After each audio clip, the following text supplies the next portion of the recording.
विश्वास ये केवल शब्द नहीं, ये वो नींव है जिस पर मनुष्य का जीवन टिका हुआ है। किंतु आज या तो हम किसी पर अविश्वास करते हैं या फिर किसी पर अंधविश्वास। दोनों ही परिस्थितियां घातक होती हैं, क्योंकि जहां अविश्वास हमारे मन में भय और असुरक्षा को जन्म देता है, वहीं अंधविश्वास आक्रोश को। तो प्रश्न ये उठता है कि विश्वास की परिभाषा क्या है? विश्वास की परिभाषा जाननी है तो अपने मन से पूछिए। पहले स्वयं पर विश्वास कीजिए कि आप इस संसार के सबसे महत्वपूर्ण व्यक्ति हैं, और ये विश्वास आपको अपनी शक्ति का ज्ञान करवाएगा, और शक्ति अपने उत्तरदायित्व का, और फिर अपने आप लक्ष्य मिल जाएगा, मार्ग मिल जाएगा।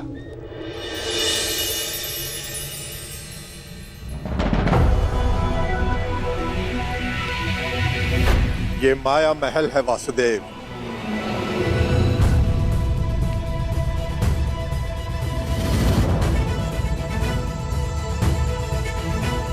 अद्भुत भद्र विश्वकर्मा, बहुत ही सुंदर भवन है। मैंने सोचा देवी पांचाली के मनोरंजन के लिए कुछ विशेष प्रयास कर लूं।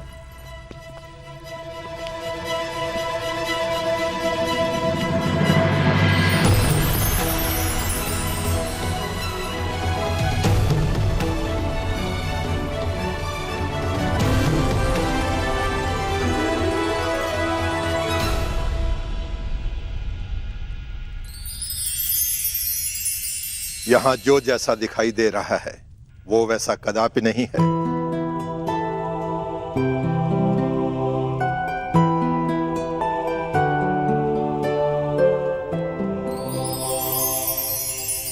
गुप्तचरों से सूचना प्राप्त हुई कि पांडव राजसूय यज्ञ करने वाले हैं, और आप भी वहां जाएंगे। यद्यपि कृष्ण के मित्र मेरे स्वाभाविक शत्रु हैं, हाँ। परंतु पिता के आदेश के कारण जाना होगा। तो कुछ ऐसा कीजिए ना कि आपके स्वाभाविक शत्रुओं का प्रयोजन विफल हो जाए। नीति कहती है कि यज्ञ में निमंत्रित अतिथि का अतिथेय द्वारा अपमान हो जाए तो यज्ञ भंग हो जाता है।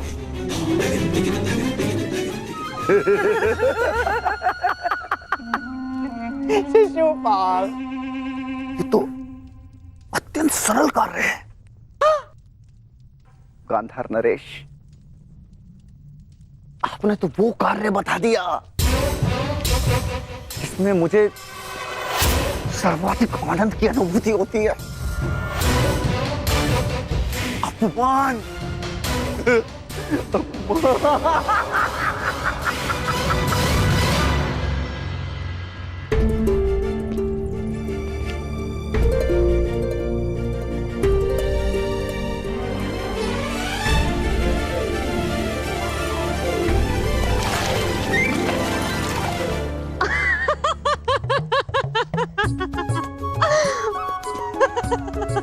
अद्भुत ना सका। जहाँ जल दिखता है वहाँ भूमि है, और जहाँ भूमि दिखती है वहाँ जल।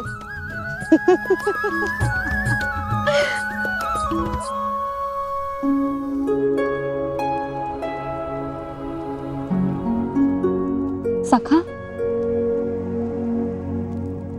आप मेरे हाथ पर क्रोधित तो नहीं है ना? सखा हूं, क्रोधित कैसे हो सकता हूं?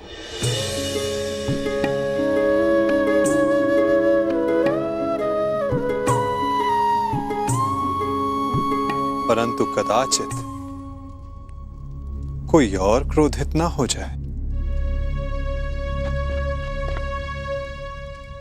प्रणिपात माता। निमंत्रण भेजे जाने के लिए प्रस्तुत है।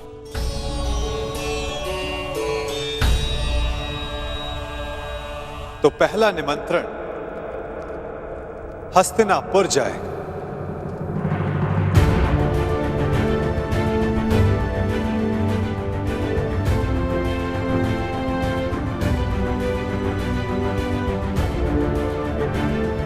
क्या हुआ पार्थ? कुछ व्यथित दिखाई देते हो। हाँ माता, शंका है कि क्या दुर्योधन यहां आना स्वीकार करेगा। उसे तो हमारी उन्नति तनिक भी नहीं सुहाती, और यदि वो यहां नहीं आया तो माता कुंती यहां अकेली कैसे आएंगी? प्रयास करना हमारा कर्म है पार्थ, और ये कर्म बिना परिणाम सोचे करना होगा। कदाचित फल हमारे हित में हो। मैं हस्तिनापुर निमंत्रण स्वयं लेकर जाऊंगा, क्योंकि केवल माता कुंती को नहीं, तुम्हारे कुछ और संबंधियों को भी यहां लेकर आना है।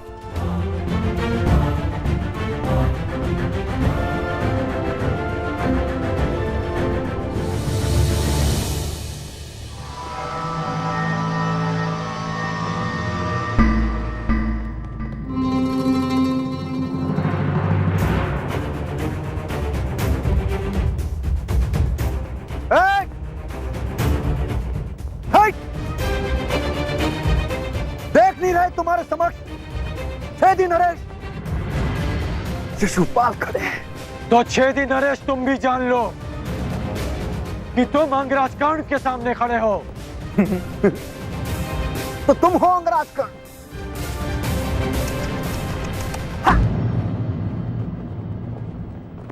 दान में बंजर भूमि क्या मिल गई? स्वयं को राजा समझ बैठा। भूल गए कि सूत का काम रथ की बागडोर संभालना है, राज्य की नहीं।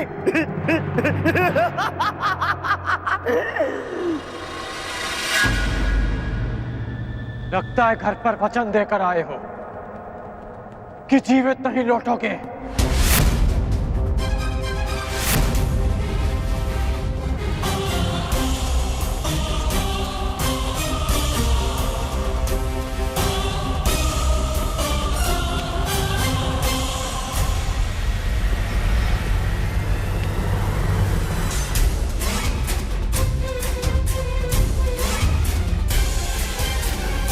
अरे मित्रकर्ण, ये शिशुपाल है, ये मेरे अतिथि हैं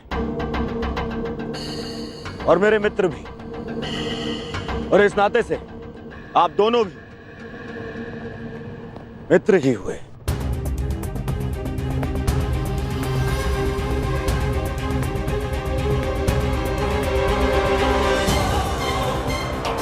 मेरा केवल एक ही मित्र है, और वो हो तुम। और तुम्हारे अतिरिक्त किसी को मित्र बनाना होगा तो इस बार चयन में सावधानी बरतूंगा।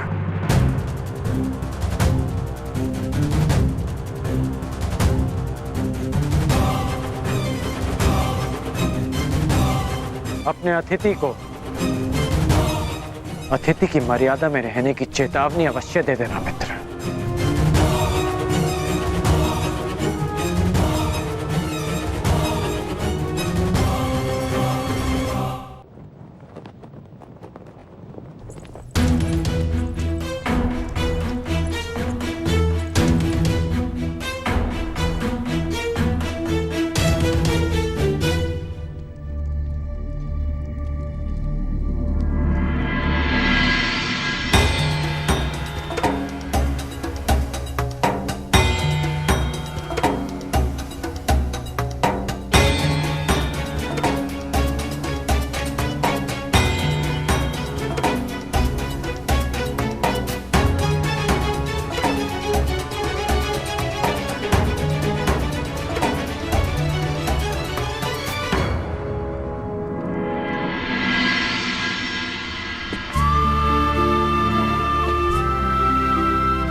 आओ अंगराज, तुम्हारी ही प्रतीक्षा थी।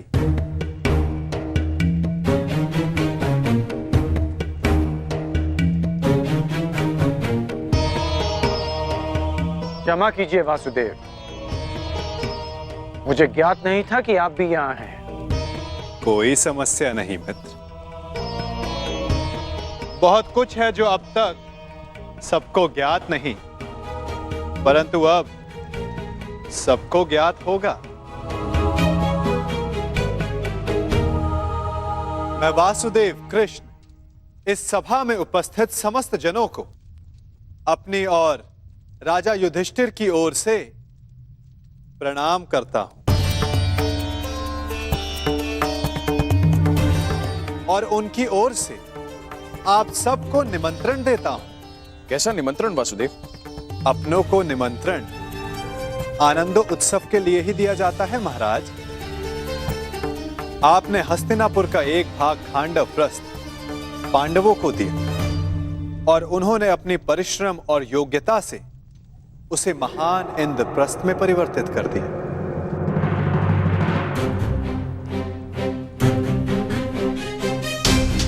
और अब इंद्रप्रस्थ एक प्रसन्न और स्वतंत्र देश है और युधिष्ठिर भी उस पर न्याय और धर्म पूर्वक शासन चला रहे हैं।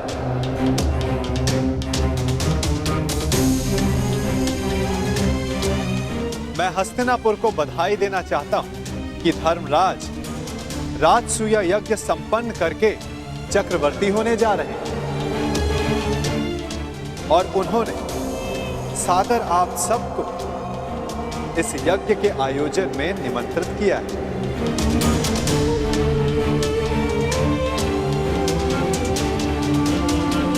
आपके प्रति उनके आदर का अनुमान इस बात से लगाया जा सकता है कि उन्होंने किसी दूत के स्थान पर स्वयं मुझसे आग्रह किया कि मैं आप सबको ये निमंत्रण दूं।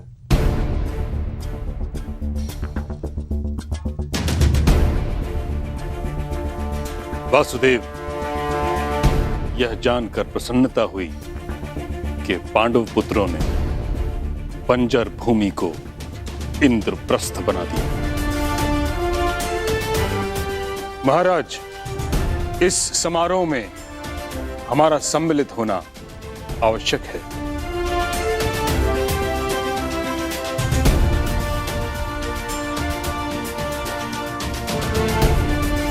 कुरुवंश की संतान चक्रवर्ती सम्राट बने, यह हमारे लिए गर्व की बात है।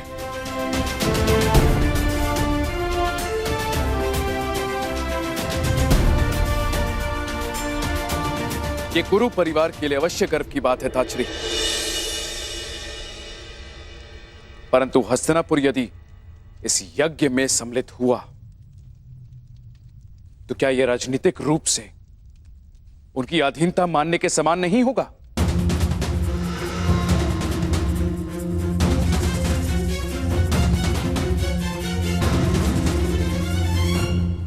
मुझे आश्चर्य है महाराज, आपके मन में यह विचार आया कैसे? पांडव भी आपके अपने पुत्रों के समान हैं। फिर हस्तिनापुर और इंद्रप्रस्थ एक दूसरे से भिन्न कैसे हुए? पांडव सदा आपका परिवार रहेंगे और आप सदा उनके ज्येष्ठ पिताश्री, जिनकी माता ने परिवार के मान के लिए इंद्रप्रस्थ में नहीं अपितु हस्तिनापुर में रहना श्रेयस्कर समझा, वो पांडव आपको अपने अधीन बनाने का विचार अपने मन में कैसे ला सकते हैं? फिर भी निर्णय आपका है। आप चाहें तो पांडवों को अपना मानकर उन्हें आशीर्वाद दे सकते हैं,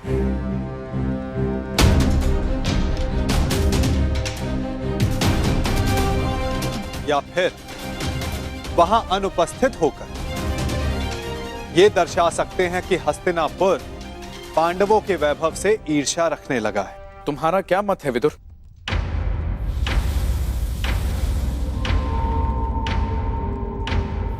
मेरा मत है कि यज्ञ में जाना उचित होगा।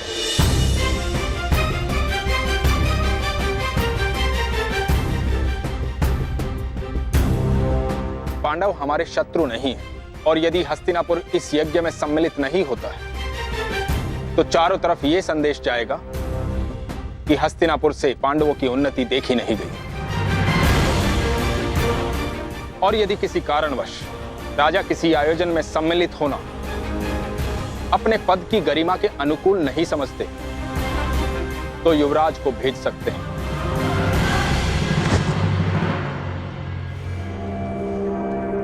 यदि ताचरी और विदुर का यही सुझाव है तो हस्तिनापुर उस समारोह में अवश्य सम्मिलित होगा।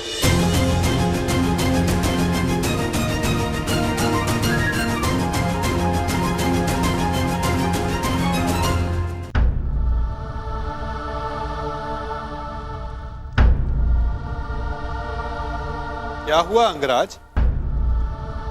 प्रतीत होता है कि आपको इसमें कोई आपत्ति है। निमंत्रण आपके लिए भी है। नहीं वासुदेव, मैं उस यज्ञ में भाग लेना उचित नहीं समझता।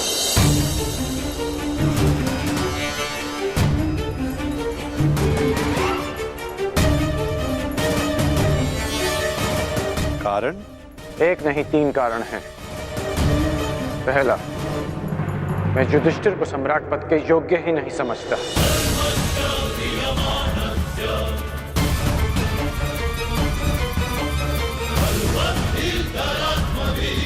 दूसरा, मेरी दृष्टि में युधिष्ठिर युवराज दुर्योधन से उत्तम शासक नहीं है।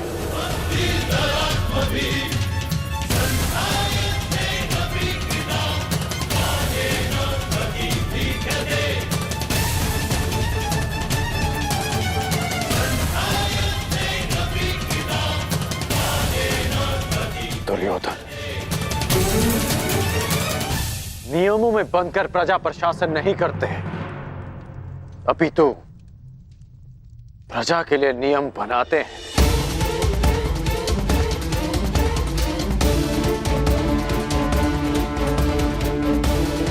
और मुझे पूर्ण विश्वास है कि मेरे मित्र के राज्य में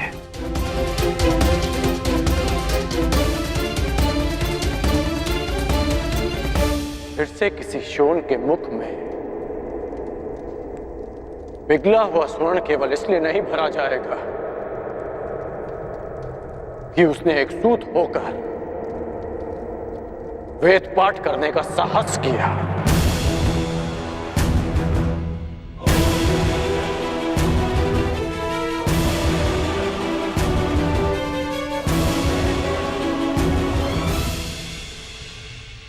और तीसरा और सबसे बड़ा कारण,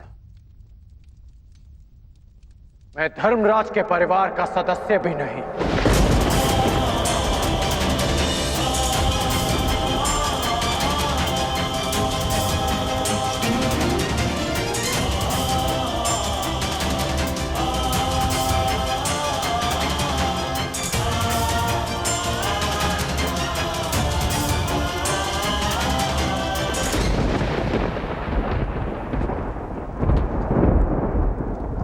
और जिसे मैं सम्राट पद के योग्य नहीं समझता, मैं उसे उस पद की बधाई देने नहीं जा सकता।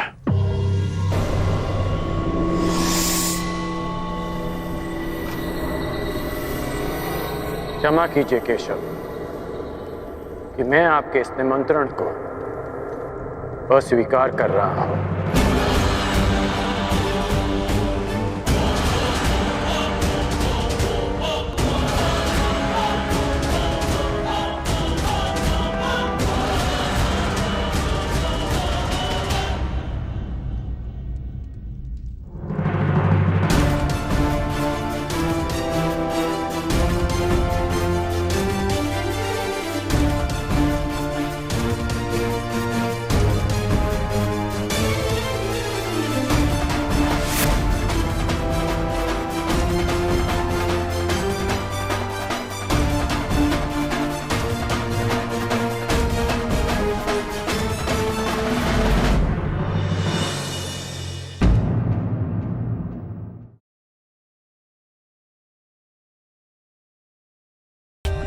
For more updates, subscribe to our channel, Click the show links and enjoy watching the videos.